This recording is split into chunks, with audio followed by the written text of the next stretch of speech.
Hello दोस्तों, hello friends. आप सभी जानते हैं कि जैसा कि सितंबर मंथ में कई सारी कंपटीशन एग्जाम्स आ रही है। उसमें से एग्रीकल्चर की दो कंपटीशन एग्जाम्स है। एक का नाम बीएचयू है जो 11 सितंबर को ली जा रही है। क्या नाम है? बनारस हिंदू यूनिवर्सिटी की जो है वो 11 सितंबर में यह एग्जाम है। 11 सितंबर को यह एग्जाम ली जा रही है बनारस हिंदू यूनिवर्सिटी की। अब इसमें ध्यान रखना है हम लोगों को, बिल्कुल पेपर अच्छे से करना है ना। कोई होना मैन फिजिक्स मैन केमिस्ट्री जो भी आपने सब्जेक्ट सिलेक्शन करे होंगे एग्रीकल्चर वही आपके आने वाले हैं। दूसरी, इसी मंथ में एक और नई एग्जाम्स आपके लिए आ रही है जिसका नाम है आईसीआर। कुछ लोग इंडियन काउंसिल ऑफ एग्रीकल्चर द्वारा ली जाने वाली AIEE के नाम से हम लोग इसको जानते हैं। ये एग्जाम्स अलग अलग डेट्स में हैं। किसी की 16 को हो सकती है, 17 को है और एक क्या है 22 को है। कब है? 22। ये भी कब है? इसी सितंबर माह में है। ठीक है, आप लोगों के लिए आज मैं एक नया वीडियोस लेके आ रहा हूं। इस वीडियो में आपको भारत सरकार के द्वारा जो समर्थन मूल्य दिए जा रहे हैं, किन फसलों पर दिए जा रहे हैं, समर्थन मूल्य क्या होता है, किस के लिए तैयार किए जा रहे हैं और क्यों दिए जा रहे हैं और कौन इसे लागू करता है, ये सारी चीजें इस वीडियो के अंदर हम देखने वाले हैं। चलिए आइए सबसे पहले हम लोग देखते हैं कि हमारी संस्था में कौन कौन से कोर्सेज करवाए जाते हैं। इन कोर्स में आईसीआर है ना, ऑल इंडिया के लिए हम तैयार करवाते हैं, जिसको आज अपन ने कहा कि इसकी जो एग्जाम्स होने वाली है उस एग्जाम्स के बारे में हम लोग ने बताया है कब कब होने वाली है। अपन ने कहा आईसीआर की एग्जाम 16, 17 और 22 सितंबर को है। कब कब है? एक 16 में है, एक 17 में है और एक 22 सितंबर में है। इस बात को हमें ध्यान रखना है। पेड की अभी कोई डिक्लेयर नहीं हुआ है, जबकि बीएचयू का हम लोग जानते हैं बहुत ही नियर है ना। जल्दी ही यह एग्जाम से, ये 11 सितंबर में आपकी एग्जाम से। कब है? 11 सितंबर में एग्जाम से। हम लोग इनकी दोनों अच्छी तैयारी करें। इन एग्जामों में पूछने वाले जो कुछ क्वेश्चंस हैं जिसके बारे में मैं आज एक वीडियो डाल रहा हूं, कल आपके लिए बहुत महत्वपूर्ण वीडियो डालूंगा जिसके अंदर बहुत सारी चीजें होगी जिसको अपन देखना है।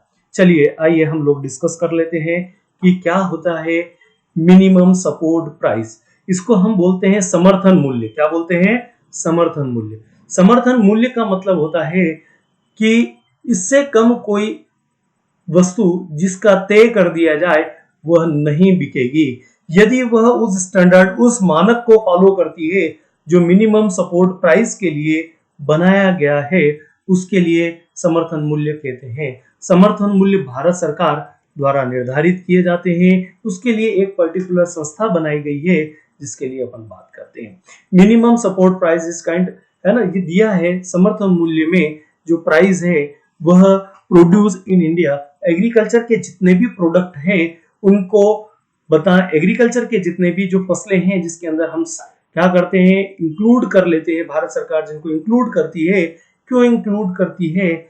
यदि मान लिया जाए कि बहुत ज्यादा प्रोडक्टिविटी, बम्पर प्रोडक्शन हो रहा है तो जब कहीं तो हम एक्सटेंशन इकोनॉमिक्स हमारी क्या कहती है कि जब किसी चीज का उत्पादन बढ़ जाता है तो उसके रेट क्या हो जाते हैं, गिर जाते हैं। डिमांड बढ़ने पर, मांग बढ़ने पर उसकी प्राइस क्या हो जाती है, कीमत क्या हो जाती है, बढ़ जाती है। जैसे जैसे मांग बढ़ेगी कीमत बढ़ेगी और जैसे जैसे उत्पादन बढ़ेगा उस चीज की उत्पादन क्या हो जाता है, कम हो जाता है। उत्पादन जैसे जैसे बढ़ेगा उस चीज की कीमत क्या हो जाएगी, बढ़ जाएगी।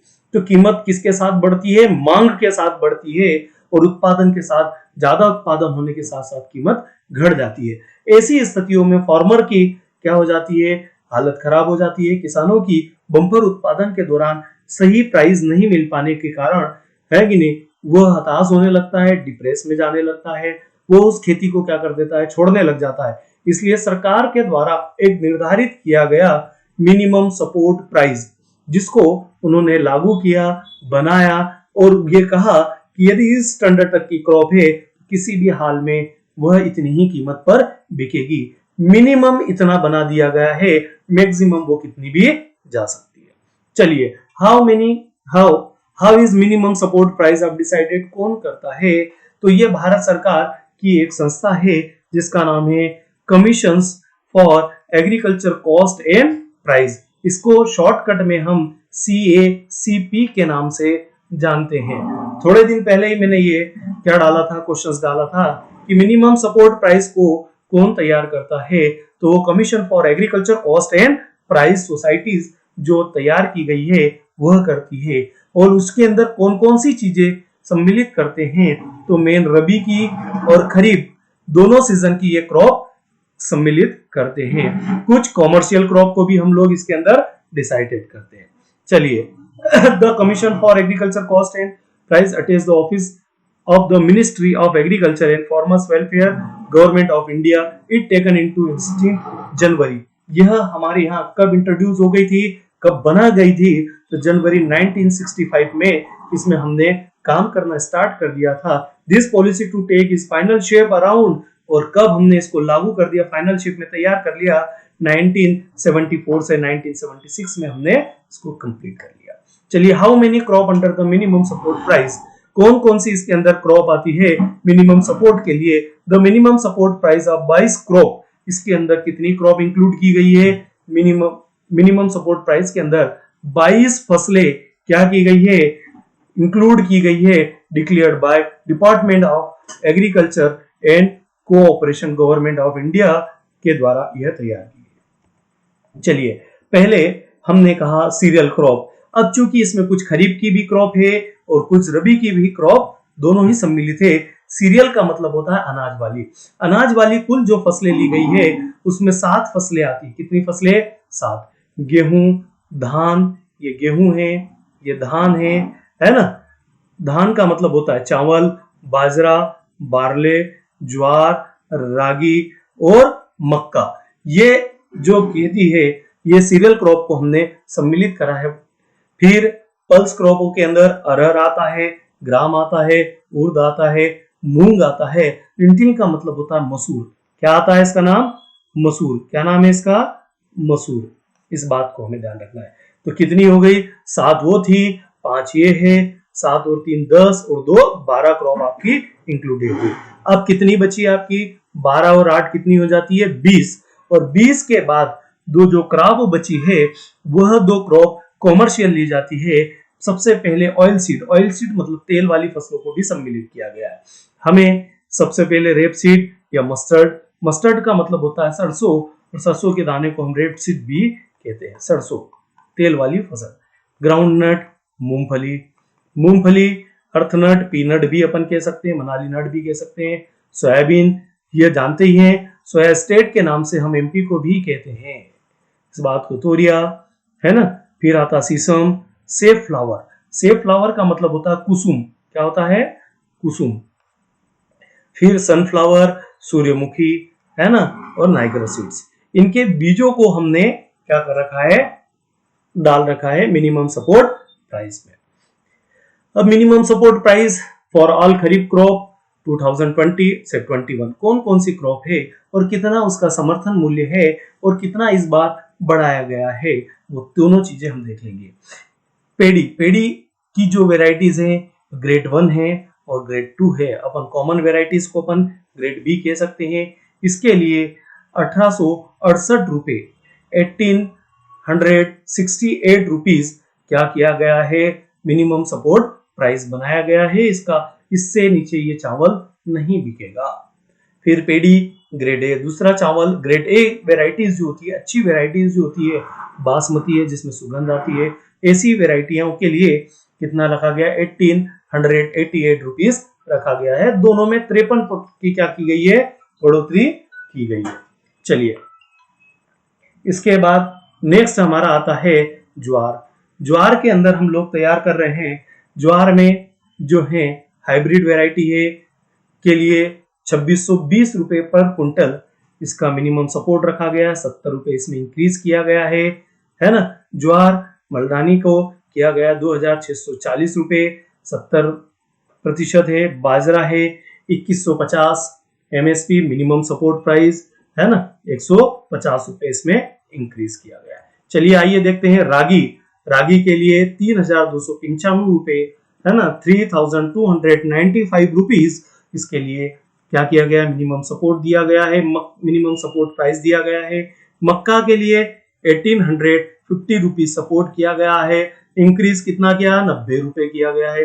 तुअर या अरहर के लिए कितना होता है, 6,000 रुपए पर क्विंटल लिया गया है। मूंग के लिए 7,146 रुपए पर इंक्रीज किया गया है। उर्द के लिए 6,000 रुपए किए गए हैं। चूंकि आप ध्यान रखना कि दो फसलों के लिए सेम आ रहा है, एक किसके लिए, तुअर के लिए, और दूसरे के लिए उर्द के लिए यह तैयार है। ग्राउंडनट के लिए कितना है, 5,275 रुपए, है ना। मूंगफली के लिए लिया गया है, सपोर्ट प्राइस दिया गया है।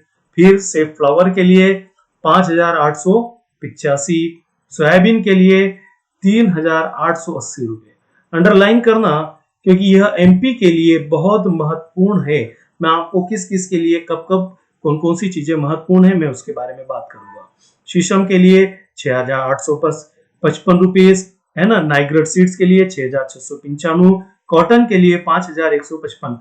कॉटन का मतलब होता है कपास, क्या होता है, कपास के लिए। कपास के लिए ली गई यह फसल है 5,515, इसके लिए है। कॉटन स्टेपल लॉन्ग, मतलब जिसके धागे लंबे हैं, 5,825 रुपए, इसके लिए सपोर्ट प्राइस दिया गया है। चलिए आइए, अब इस बात को हमें ध्यान रखना है कि इसके अंदर एक कॉमर्शियल क्रॉप हो गई है कॉटन, और बाकी ऑयल सीड्स आ गए हैं।